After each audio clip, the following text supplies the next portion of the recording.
बिस्मिल्लाहिर्रहमानिर्रहीम। तो last class में हम लोग बात कर रहे थे किस पर, income splitting, royalty income of authors. हमने कहा जनाब कि अगर एक लिटरेरी वर्क करने में या आर्टिस्टिक वर्क करने में आपको टाइम लग जाता है और वो टाइम जो है 24 मंथ से एक्सीड करता है, तो फिर जो आप अमाउंट लमसम रिसीव करेंगे उस अमाउंट को आप टैक्स करेंगे 3 हिस्सों में। उसका एक हिस्सा आप करंट टैक्स ईयर की नॉर्मल टैक्सेबल इनकम में ऐड कर देंगे, इनकम फ्रॉम अदर सोर्सेज के हेड में, और बाकी 2 हिस्से लास्ट 2 इयर्स या प्रीसीडिंग 2 इयर्स के टैक्स ईयर में जाके आप मतलब उसका जो टैक्स रेट होगा, एवरेज रेट ऑफ टैक्स, उसके हिसाब से आप टैक्स कर देंगे। होगा तो इसी साल में टैक्स, लेकिन प्रीसीडिंग 2 इयर्स का मतलब क्या है कि आप उसको प्रीवियस 2 टैक्स ईयर्स हैं उनके हिसाब से क्या करें, आप टैक्स कर दें। ठीक है बेटा, ये सारी बातें आपको याद रहेंगी? यस और नो? रिस्पॉन्स दीजिएगा सब लोग, जवाब दीजिए। अच्छा, अब जरा देखिएगा, इधर 2 सवाल आपके सामने आ गए। एक सवाल है आपके पास यहाँ पर, mister Daneshwar, a renowned author, completed his book on human behavior in 2.5 years time। 2 साल और 6 महीने, मतलब 30 महीनों के अंदर उसने काम मुकम्मल किया है। He received a lump sum amount of rupees 900,000 in May 2010 on account of royalty। उसको लमसम अमाउंट मिला 9 लाख रुपए का। तो अब क्या करोगे आप? क्या उसका ये आर्टिस्टिक वर्क कंप्लीट करने का जो वक्त है वो 24 महीने से ज्यादा है? क्या उसको ये वर्क कंप्लीट करने में 24 महीने से ज्यादा टाइम लगा है बेटा?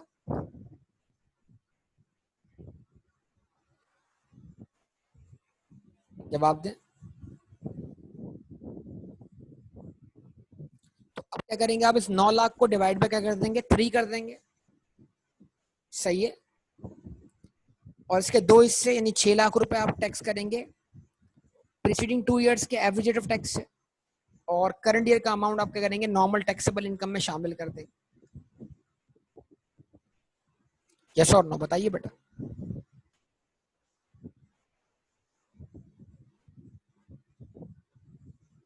अच्छा जी,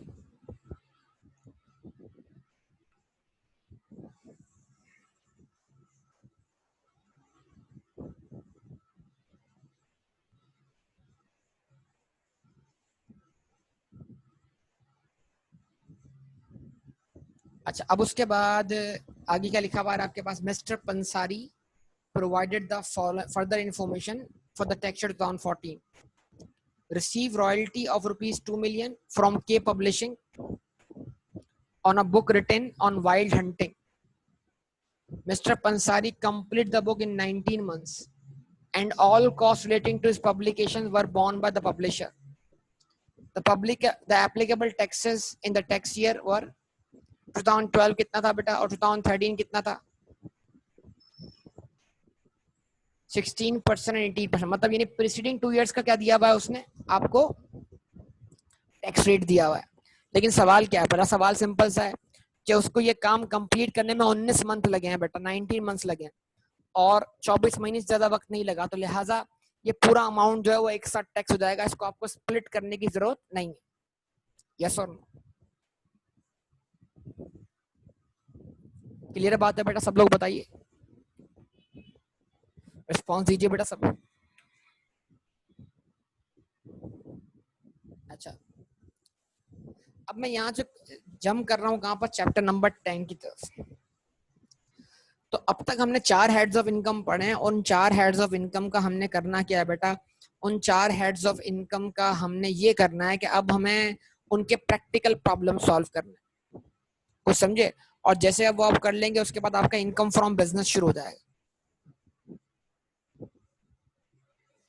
समझ पा रहे हैं मेरी बात को या नहीं? बोलिए, बताइए। तो अगर आप देखते हैं इनकम टैक्स प्रैक्टिकल क्वेश्चंस, ठीक है, किसके? इंडिविजुअल के। जवाब दें। तो अब आपको क्या देखना पड़ेगा यहाँ पर?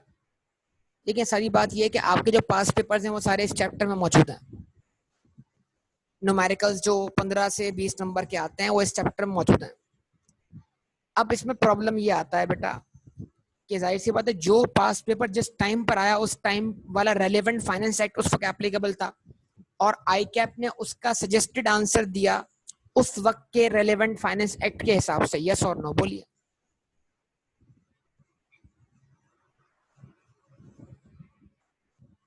बताइए, जवाब दीजिए। अब जब हम उन पास पेपर को आज सॉल्व करते हैं तो फिर जाहिर सी बात है उस पास पेपर की सिचुएशन को हमने आज के फाइनेंस एक्ट 2019 के हिसाब से सॉल्व करना होगा। तो होता क्या है, बास क्वेश्चंस को अमेंड भी करना पड़ जाता है क्योंकि बास सिचुएशन ऐसी है जो पहले थी अभी मौजूद नहीं है। समझे बात को या नहीं? तो अब ये पहली लाइन क्या लिखी हुई है, certain information have been changed to solve the question based on the textures down 20। समझे बात? कुछ सिचुएशंस चेंज कर दी गई हैं ताकि आपके क्वेश्चंस जो हो वो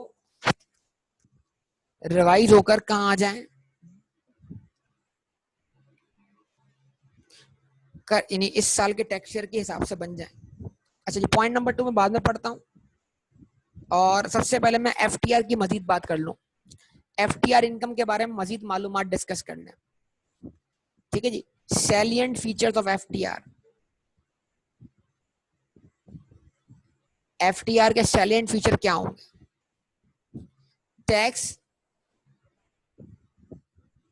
salient feature of FTR, FTR के सैलिएंट फीचर क्या होंगे? टैक्स डिडक्टेबल और collectable at source related to the FTR shall become full and final discharge of tax liability and normal slab rates do not apply in this case।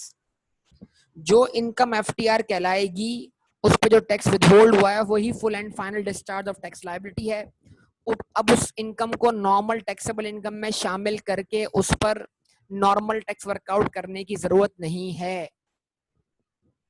हाँ, लेकिन अगर tax deduction गलत amount से हुई है, गलत rate से हुई है तो फिर आप उसको करेक्ट करेंगे, लेकिन उसको करेक्ट करने के लिए भी आप उसको इनकम में शामिल नहीं करेंगे, सिर्फ टैक्स लायबिलिटी में शामिल करेंगे, वो भी आफ्टर रिबेट्स। ये बात हम प्रैक्टिकली परफॉर्म कर चुके हैं, इसकी एग्जांपल मैंने आपको परफॉर्म करके दिखा दी है। यस और नो बोलिए बेटा। However, incorrect tax deduction shall be adjusted accordingly। No expense deduction allowable against presumed income is allowed। यानी एफटीआर वाली किसी भी इनकम से आप उसका एक्सपेंस माइनस नहीं कर सकते। जो इनकम एफटीआर में चली गई उसका एक्सपेंस माइनस नहीं हो सकता। Losses can not be adjusted against presume income. FTR वाली किसी इनकम से कोई लॉस भी एडजस्ट नहीं हो सकता। Tax liability under FTR shall not be reduced by any tax credit और रिबेट। एफटीआर वाली टैक्स लायबिलिटी के आप कोई रिबेट भी क्लेम नहीं कर सकते। तो जब भी आपको एफटीआर का विदहोल्डिंग टैक्स एडजस्ट करना हो तो आप एफटीआर पे बनने वाली टैक्स लायबिलिटी को ऐड करें आफ्टर रिबेट्स, ना कि बिफोर रिबेट, और उसके बाद आप सारे विदहोल्डिंग टैक्स क्या करें, एडजस्ट करें। बोलिए, बात समझ में आती है? बताइए।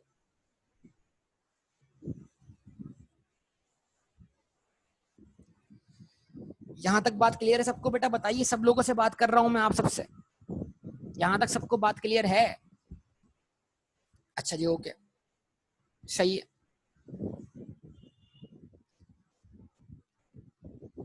अब यहाँ पर एक सवाल है, क्वेश्चन मार्क है। वो क्वेश्चन क्या है आप सबके लिए, वो प्रॉब्लम क्या है आप सबके लिए कि देखें, ये तो क्लियर हो गया कि एफटीआर बेस इनकम के ऊपर आप ना रिबेट क्लेम कर सकते हैं, ना उसमें से कोई एक्सपेंस क्लेम कर सकते हैं, ना आप उसको नॉर्मल टैक्सेबल इनकम का पार्ट बना सकते हैं। एफटीआर वाली इनकम पर जितनी भी टैक्स लायबिलिटी विथहोल्ड हुए, full and final discharge of tax liability. अब आप मुझे बताइए, अब तक आपके सामने एफटीआर वाले आइटम कितने आ गए? एक आपके पास डिविडेंड आया एफटीआर वाला आइटम, यस और नो बोलिए। प्रॉफिट ऑन डेट को उसने सेपरेट ब्लॉक ऑफ इनकम बोला है, एफटीआर अभी नहीं बोला, लेकिन माजी में वो भी एफटीआर रहा है। खैर, उसको हम देखते हैं तफसील से फिर आगे। उसके बाद प्राइस बॉन्ड,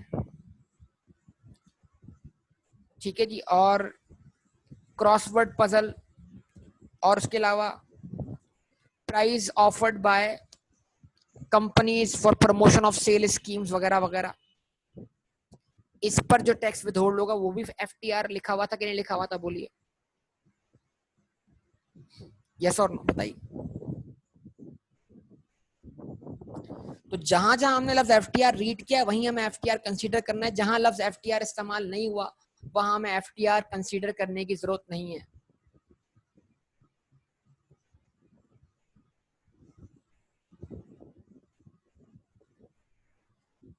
ठीक है जी,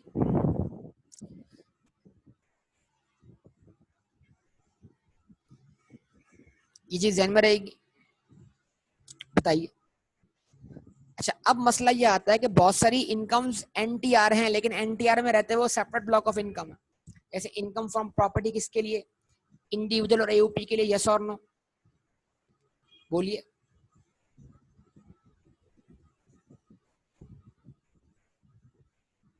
रिस्पॉन्स दीजिए। जैसे सेक्शन 37A का capital gain separate block of income है। जैसे सेक्शन 37 में इमूवेबल प्रॉपर्टी पे होने वाला gain separate block of income है। ये सब नॉर्मल इनकम है, लेकिन नॉर्मल इनकम में रहते हुए सेपरेट ब्लॉक ऑफ इनकम है, यस और नो।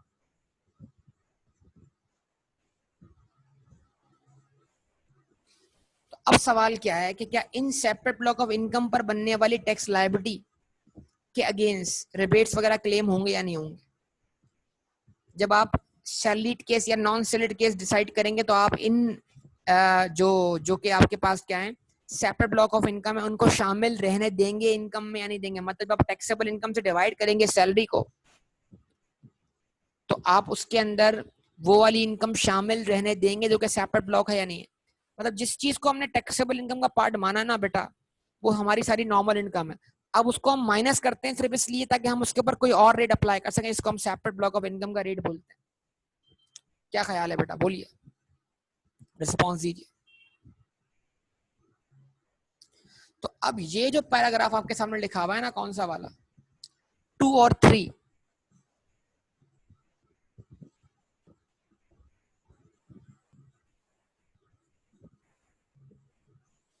टू और थ्री, ये इस बात को डिस्कस करता है। अब क्या डिस्कस करता है, an ambiguity exist as to whether income under separate block of income. अब ये एफटीआर की बात नहीं हो रही, ये सेक्शन 37A के लिए बात हो रही है। ये इमूवेबल प्रॉपर्टी के डिस्पोजल की बात हो रही है जो कि सेक्शन 37 में फॉल करता है। ये इनकम फ्रॉम प्रॉपर्टी की बात हो रही है, separate block of income. An ambiguity exists whether income under separate block of income should be considered for rebate purposes and to decide salaried and non-salaried case. In this case, two opinions may be formed as under.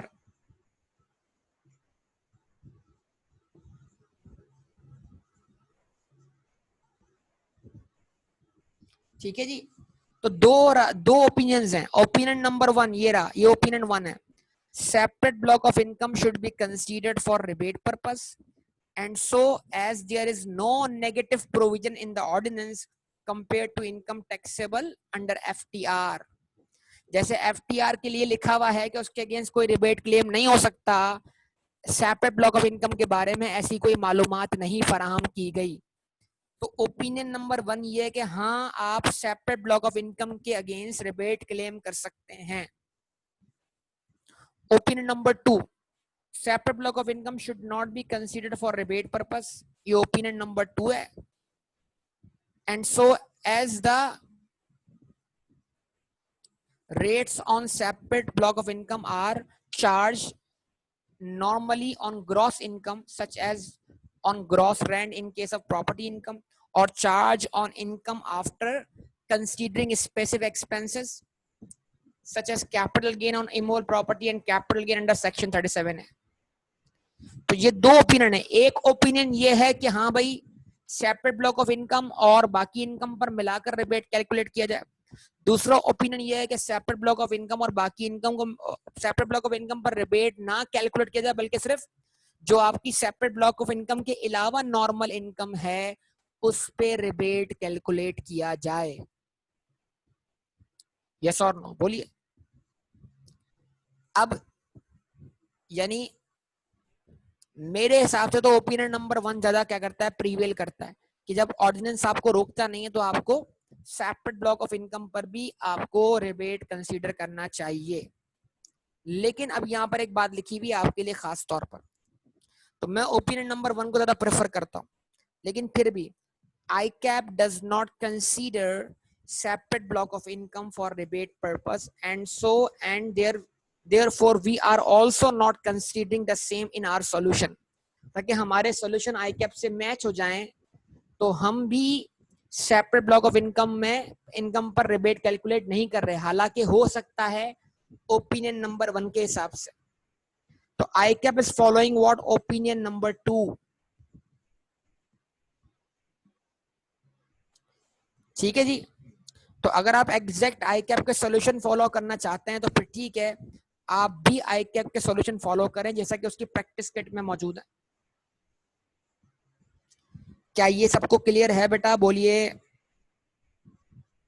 बताइए, फरमाइए।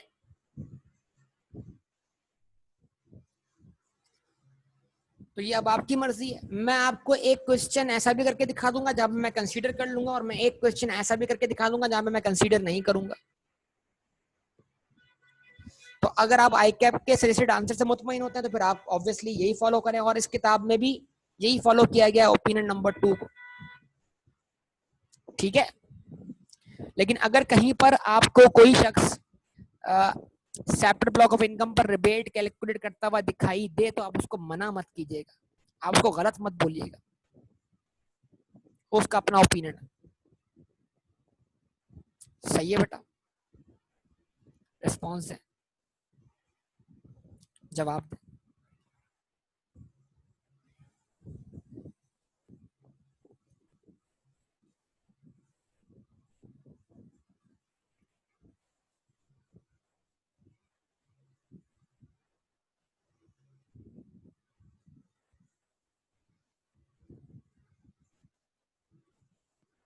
ऐसे ही बोलिए, बताइए बेटा।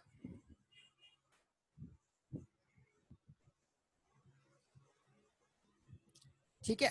अब ये आपके syllabus की बात हो गई। Basic knowledge of and feature of FTR are including the syllabus. FTR detail में आपके कोर्स का पार्ट नहीं है, वो सीए फाइनल के अंदर आपके कोर्स का पार्ट बनेगा डिटेल में। तो ये सारी बातें हैं कि FTR के बारे में जितनी मालूमात आपको दे दी गई वो आपके लिए इनफ है। पॉइंट नंबर 1, FTR के ऊपर जो टैक्स विथहोल्ड हुआ full and final discharge of tax liability है। नंबर 2, उसको नॉर्मल इनकम का पार्ट नहीं बनाएंगे। नंबर 3, उसके अगेंस्ट कोई एक्सपेंस क्लेम नहीं कर सकते। नंबर 4, उसके अगेंस्ट कोई रिबेट क्लेम नहीं कर सकते। नंबर 5, उससे कोई लॉस एडजस्ट नहीं कर सकते। नंबर 6, FTR की अगर टैक्स लायबिलिटी पे विदहोल्डिंग गलत हुई है तो फिर उसको टैक्स लायबिलिटी में ऐड करेंगे आफ्टर क्लेमिंग रिबेट्स, और फिर जो उसकी विदहोल्डिंग है उसको एडजस्ट कर लेंगे ताकि डिफरेंस क्या हो जाए, एडजस्ट हो जाए। ये 6 पॉइंट्स मैंने आपके सामने रख दिए बेटा। ये सारी बातें हम डिस्कस कर चुके और कवर भी कर चुके। अच्छा, फिर यहाँ पर दोबारा जो है वो इस चैप्टर में इनकम फ्रॉम अदर सोर्सेज के आइटम डिस्कस हुए हैं समराइज फॉर्म में। तो एक दफा आप उसको यहाँ से पढ़ सकते हैं ताकि आपसे क्वेश्चन सॉल्व हो जाए। प्रॉफिट ऑन डेट का तस्करा मैं फिर दोबारा करूंगा यहाँ पर एक बार फिर से, और प्रॉफिट ऑन डेट्स के आपको रेट भी बताऊंगा कि उसके सेपरेट ब्लॉक ऑफ इनकम के रेट्स क्या हैं। ठीक है जी। तो प्रॉफिट ऑन डेट पे विदहोल्डिंग जो होगी 15% से ही होगी, लेकिन उसके रेट्स 15% भी हैं, 17% भी, 17.5% भी हैं, 20 भी हैं। और अगर प्रॉफिट ऑन डेट 36 मिलियन से एक्सीड करती है तो फिर सेपरेट ब्लॉक ऑफ इनकम वाला रेट खत्म हो जाएगा और नॉर्मली वो टैक्स होगी। तो ये जरा आप सारे पैराग्राफ एक दफा पढ़ लें, फिर मैं आपसे डिस्कस करता हूँ इस हवाले से। तो मैं चाहता हूँ मेनली अब हम आ जाए कहाँ पर, क्वेश्चन की तरफ, कि भाई जो कुछ भी हम पढ़ चुके हैं ना उसको हम पढ़ लें। अब हर क्वेश्चन के बारे में उसका मेन फीचर लिखा हुआ है। जैसे क्वेश्चन नंबर 10.1 है, ये आया 15 सितंबर, ये क्वेश्चन नंबर 15 था, सितंबर 2004 में आया। इसका सबसे अच्छा जो इंपॉर्टेंट पॉइंट है वो क्या है, इसमें fee for attending board of director meeting है, जिसपे विदहोल्डिंग टैक्स 20% से हुई होगी, लेकिन क्योंकि वो नॉर्मल इनकम है उसका वो अपनी नॉर्मल इनकम में शामिल कर देंगे, सैलरी के अंदर पार्ट बना देंगे, और फिर उसको नॉर्मली आप टैक्स करेंगे, और जो भी विदहोल्डिंग हुई होगी क्या कर देंगे आप उसमें से लेस कर देंगे। फिर तो इसका मतलब ये है कि भाई ये जो क्वेश्चन हम करने जा रहे हैं, इनको करने के लिए आपको चाहिए कि आप सैलरी के चैप्टर को जरा अच्छी तरह क्या कर ले, रिवाइज कर। ठीक है, ताकि ये क्वेश्चन सॉल्व होना शुरू हो जाए आपसे। अब ये प्रैक्टिस ही प्रैक्टिस है पेपर की, ये सारे क्वेश्चन आपके सामने मौजूद है। अभी सबसे पहला क्वेश्चन मैं रीड कर रहा हूं आपके सामने, स्टार्ट करूं। क्या लिखा हुआ है? Mister A is the chief executive of a multinational company. आगे लिखा हुआ है अनलिस्टेड। अनलिस्टेड ये बड़ी कीमती बात है। स्टूडेंट पढ़ के गुजर गया यहाँ से, पता ही नहीं लगा उसको। लिस्टेड बोलने में और अनलिस्टेड बोलने में बड़ा बेनिफिट है। सोचो क्यों। पॉइंट नंबर 1, अगर इसने इस साल, जिस टैक्स ईयर की तुम कर रहे हो टैक्सेशन, इस साल अगर इसने कोई शेयर डिस्पोज ऑफ किए हैं जो इसको अपनी कंपनी से मिले थे, तो ये एग्जामिनर ने तुम्हें हिंट दे दी कि इसकी कंपनी अनलिस्टेड थी, तो ऑटोमेटिक उन शेयर्स का कैपिटल गेन सेक्शन 37 में चला गया। अगर एग्जामिनर यहाँ लिख देता लिस्टेड, तो ऑटोमेटिक उसका गेन जो उसको शेयर्स एम्प्लॉय शेयर स्कीम में मिले थे, जो उसने डिस्पोज ऑफ किए होंगे, उसका गेन कहाँ चला जाएगा? सेक्शन 37A में। तो लिस्टेड बोलना और अनलिस्टेड बोलना बड़ा इंपॉर्टेंट हो गया, वरना तो हम पढ़ के गुजर गए, हमें पता भी नहीं लगा। यस और नो बोलिए, बोलिए, रिस्पॉन्स दीजिए। कुछ समझ में आया एग्जामिनर यहाँ अनलिस्टेड क्यों बोल रहा है? बताइए बेटा। और सोचिए, एक और चीज में काम आ सकता है ये अनलिस्टेड और लिस्टेड। एक और चीज में काम आ सकता है, बताइए वो कहां आ सकता है काम, लिस्टेड और अनलिस्टेड? इसका एक और यूज है, वो क्या है?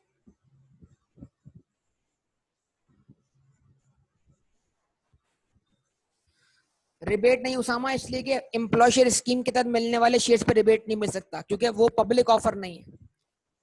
Rebate on investment in share जब भी मिलेगा जब आप उसको पब्लिकली सब्सक्राइब करेंगे, या फिर आप उसको private and commission of Pakistan से परचेज करेंगे। मतलब लिस्टेड कंपनी के शेयर अगर आपने खरीदे हैं बतौर एम्प्लॉय, तो वो पब्लिक सब्सक्रिप्शन नहीं हुई बेटा, वो आईपीओ के थ्रू सब्सक्रिप्शन नहीं हुई, लिहाजा तब रिबेट नहीं मिलेगा, भले लिस्टेड कंपनी क्यों ना हो। कोई और यूज बताएं इसका बेटा, कोई और यूज? अगर यहाँ लिस्टेड होगा तो कोई और यूज बताएं, कैपिटल गेन के अलावा।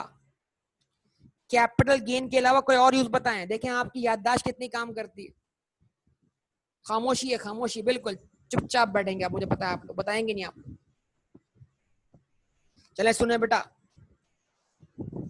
अगर ये कंपनी लिस्टेड है और ये मिस्टर ए अपनी कंपनी से लोन लेता है घर बनाने के लिए, घर कंस्ट्रक्ट करने के लिए, घर खरीदने के लिए, तो उस लोन पर जो ये इंटरेस्ट देगा अपनी कंपनी को, वो इंटरेस्ट इस मिस्टर ए के लिए अलाउंस बनेगा कि नहीं बनेगा?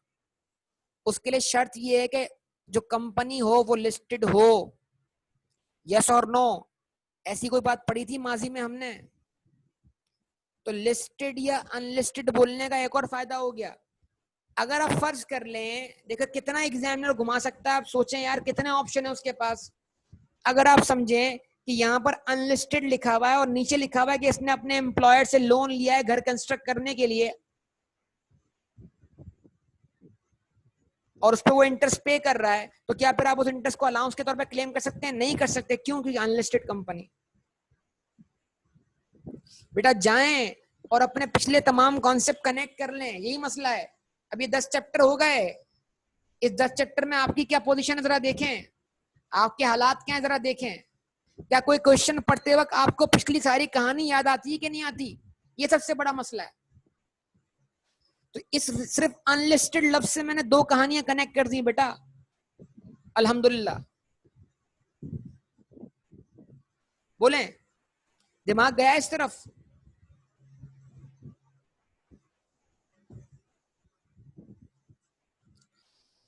Basic salary 4,04,520। जब तक यहाँ पर पर मंथ ना लिखा हुआ या ऊपर पर मंथ ना लिखा हो, ये अमाउंट एनुअल ही माना जाएगा, एनुअल, पूरे साल का। तो ये बेसिक सैलरी पूरे साल की एनुअल है, इसको मल्टीप्लाई बाय 12 करने की जरूरत नहीं होगी, क्योंकि ना ऊपर कहीं मंथली लिखा हुआ है ना यहाँ पे मंथली लिखा हुआ है। तो ये एनुअल अमाउंट है। Bonus annual 1,980,642। Utility allowance 4,04,52। Leave encashment 538,083, other allowances 90,000, house rent allowance. ये लेंगे या बेसिक सैलरी का 45% लेंगे? क्या लेंगे बताइए? खामोश खामोश खामोश, कोई जवाब ही नहीं मिलता है। ये एज इट इज लेंगे या इसको कंपेयर करेंगे बेसिक सैलरी के 45% से? बोलिए।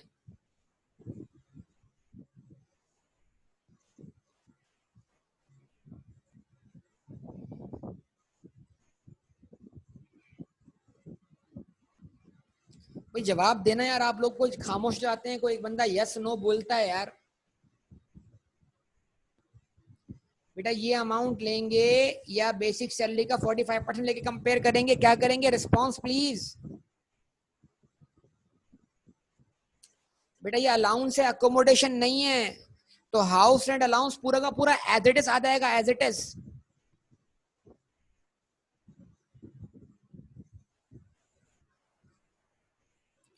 Apart from this he is eligible to receive what? Gross directorship fee 52,000 रुपए कि वो एलिजिबल है डायरेक्टरशिप फी रिसीव। अब उसको क्या बोल दिया? ग्रॉस बोल दिया। ग्रॉस का मतलब क्या है? ये टैक्स कटने से पहले है, तो ये 100% है, इसको एज इट इज सैलरी का पार्ट बना दें। लेकिन अगर ये नेट ऑफ टैक्स दिया होता, हम उसको ग्रॉस करके सैलरी का पार्ट बनाते। यस और नो? जवाब दें, जवाब दें बेटा, जवाब दे दिया करें, जवाब दे दिया करें, बात बनती रहेगी।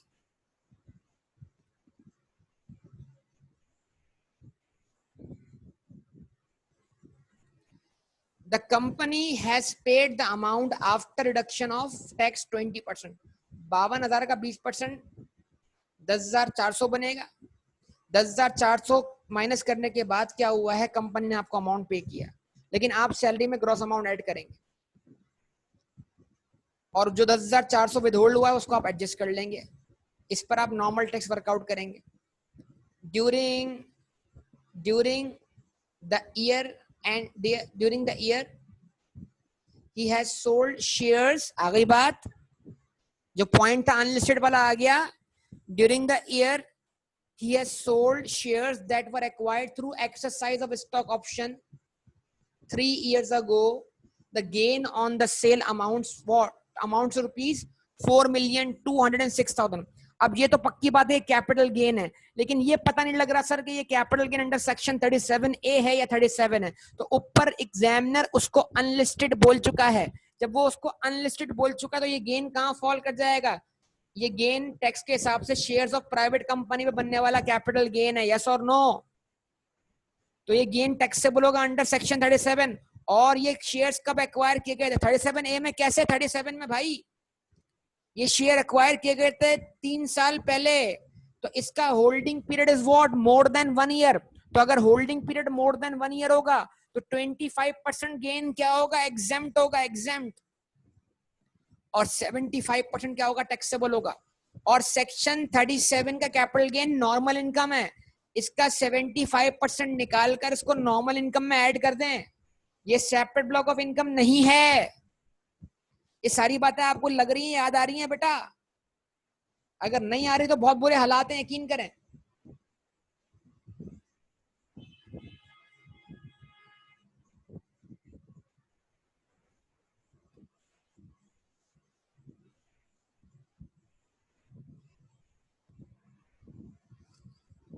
ठीक है जी।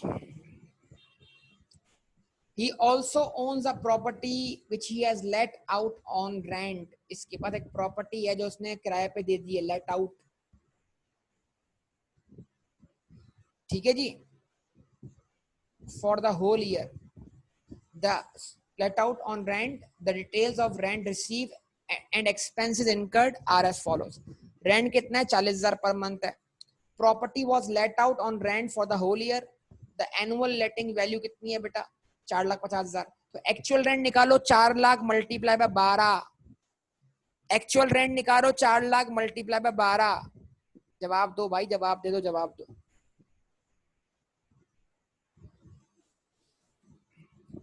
40,000, सॉरी 40,000 मल्टीप्लाई 12।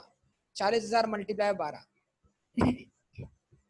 कितना बना? 4,80,000 बनाना यार, आप लोग इतनी देर लगा रहे हो।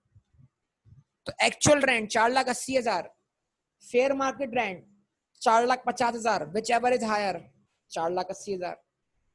No income tax was deducted by the tenant, आपका टेनेंट विदहोल्डिंग एजेंट नहीं है, उसने कोई टैक्स विदहोल्ड नहीं किया। he has paid property tax amounting to rupees 11,500।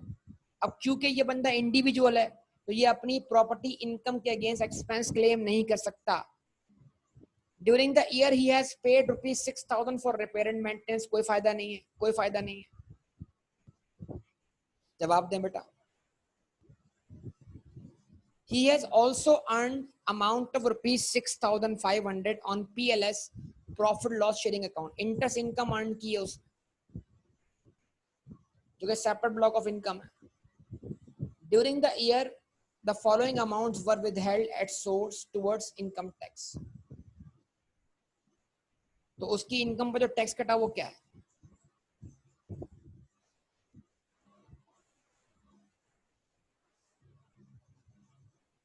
From salary 12 lakh tax कटा, अदर देन डायरेक्टरशिप फी, डायरेक्टरशिप इसके अलावा है, यानी 12 लाख टैक्स कटा सैलरी पर, और डायरेक्टरशिप फी का जो है कितना 10,400, 52,000 का 20%, 10,400 और कटा किस पर?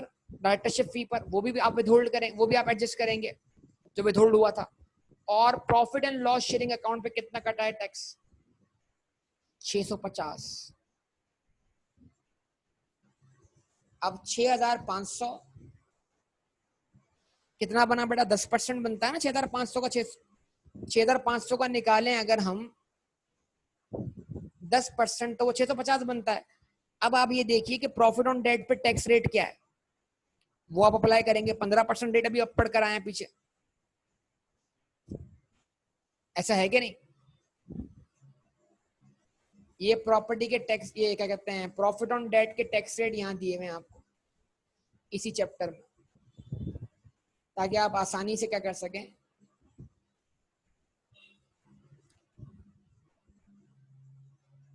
क्या लिखा हुआ है भाई? For individual and AOP does not exceed 5 million, अगर प्रॉफिट ऑन डेट 5 मिलियन से एक्सीड नहीं करेगा तो 15% टैक्स कटेगा ग्रॉस अमाउंट पर, और ये सेपरेट ब्लॉक ऑफ इनकम है।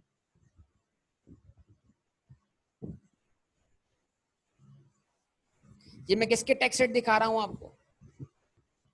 इनकम फ्रॉम प्रॉपर्टी के, sorry income profit on debt के, जो कि अदर सोर्स है लेकिन सेपरेट ब्लॉक ऑफ इनकम भी है। बोलिए, रिस्पॉन्स दीजिए।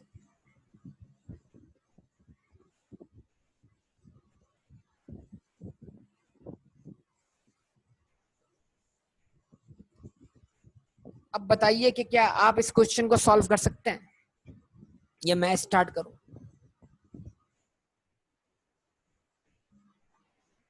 मैं तो वेरीफाई कराऊंगा आपको ऑब्वियसली। आप ट्राई कीजिए इसको, जरा कोशिश कीजिए, पहले एक दफा आप ट्राई कीजिए, ठीक है? तो इसको स्टॉप करते हैं यहाँ पर इंशाल्लाह। बाकी बात आपसे, आप इसको करके रखिएगा इंशाल्लाह, फर्दर इसके ऊपर बात हम कल करेंगे अगली क्लास के अंदर आपसे। ओके बेटा, अल्लाह हाफिज।